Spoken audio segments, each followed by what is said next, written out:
Você já parou para pensar que a Bíblia pode esconder segredos sobre a criação do mundo que quase ninguém comenta? No livro de Gênesis, existem detalhes que geram polêmica até hoje. Duas versões diferentes da criação do homem, uma serpente que fala, um Deus que se refere a si mesmo no plural, e até gigantes que nasceram de uma união misteriosa entre filhos de Deus e mulheres humanas. Será que o Jardim do Éden era um lugar real?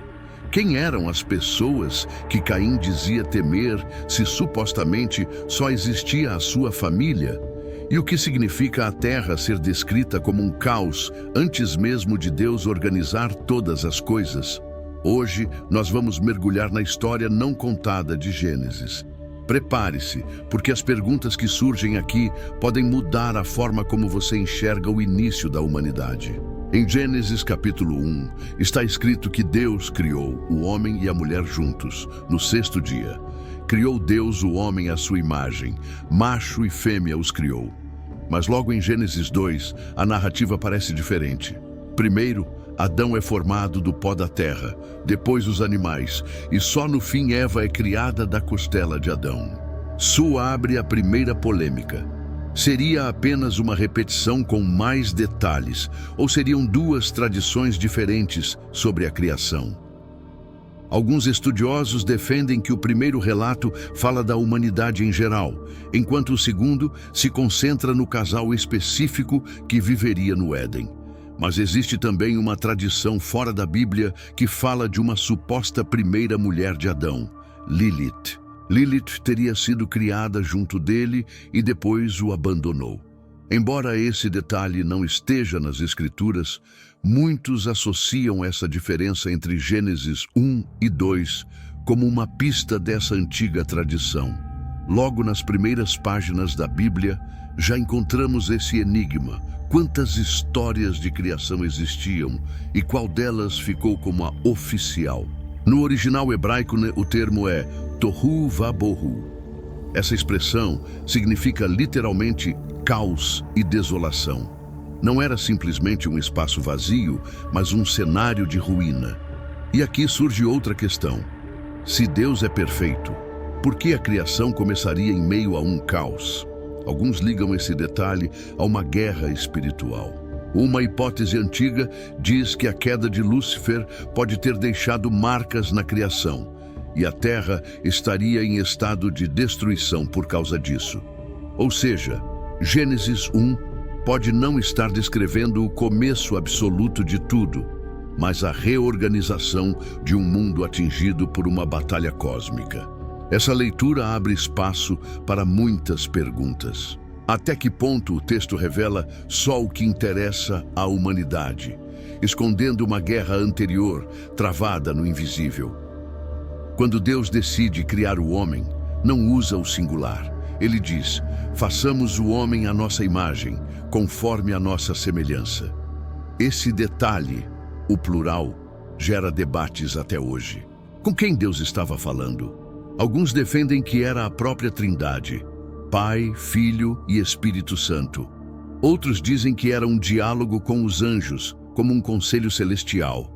Mas há quem interprete de forma ainda mais polêmica, que esse plural seria resquício de uma visão antiga, onde existiam vários deuses. O monoteísmo israelita teria unificado tudo mais tarde.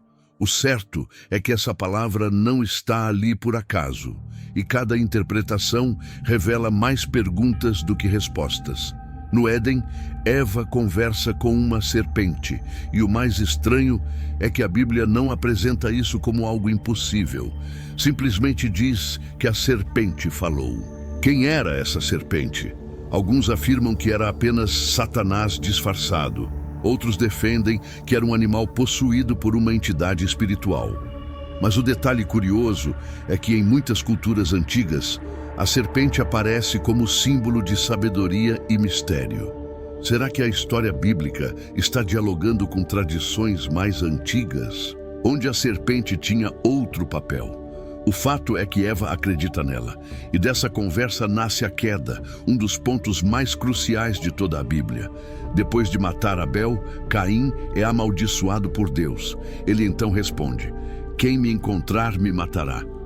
Mas quem eram essas pessoas, se até aqui a Bíblia só citava Adão, Eva e os filhos deles? Essa é uma das maiores polêmicas de Gênesis. Se só havia a família de Adão, quem Caim temia? Alguns estudiosos sugerem que Adão e Eva não foram os únicos seres humanos criados. O texto bíblico estaria apenas narrando a história da linhagem escolhida, mas outros povos já existiam. Essa leitura muda completamente a ideia de que Adão e Eva seriam o início da humanidade. Em Gênesis 6, temos talvez o trecho mais misterioso de toda a Bíblia. Os filhos de Deus viram que as filhas dos homens eram formosas, tomaram-nas para si e delas nasceram gigantes. Quem eram esses filhos de Deus? Anjos caídos? Seres celestiais que desceram à terra? Ou apenas uma forma de dizer que descendentes de Sete se misturaram com a linhagem de Caim? O certo é que o resultado foram os Nefilim, gigantes que aparecem novamente em Números, quando os espiões de Israel dizem que se sentiram como gafanhotos diante deles.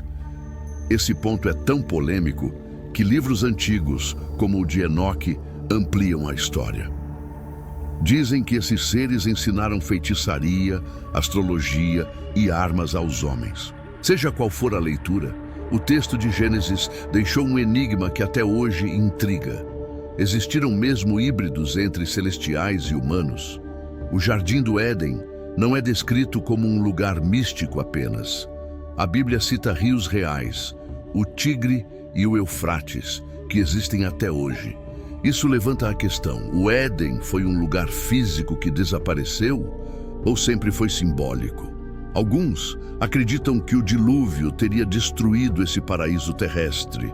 Outros defendem que era uma região geográfica real, hoje inacessível. A descrição é tão precisa que mais parece um mapa do que uma parábola.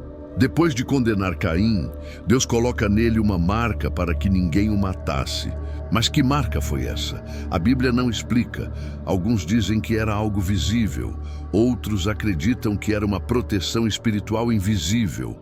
O fato é que Caim se torna reconhecível, intocável, mas carregando o peso da maldição. Esse mistério atravessa séculos e até hoje não tem resposta clara. Em Gênesis, os dias da criação são contados como se fossem dias comuns, mas o sol, que marca os dias e as noites, só aparece no quarto dia.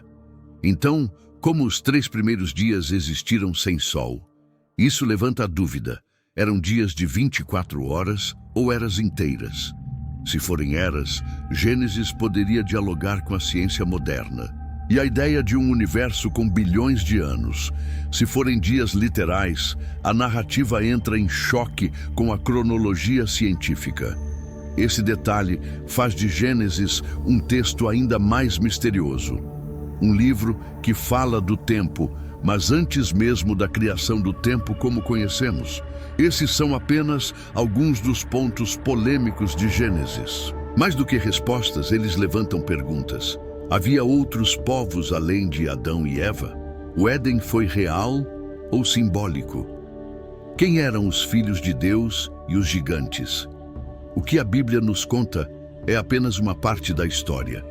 O resto permanece como mistério. E talvez essa seja a maior lição de Gênesis. O início da humanidade é muito mais profundo e enigmático do que a gente imagina.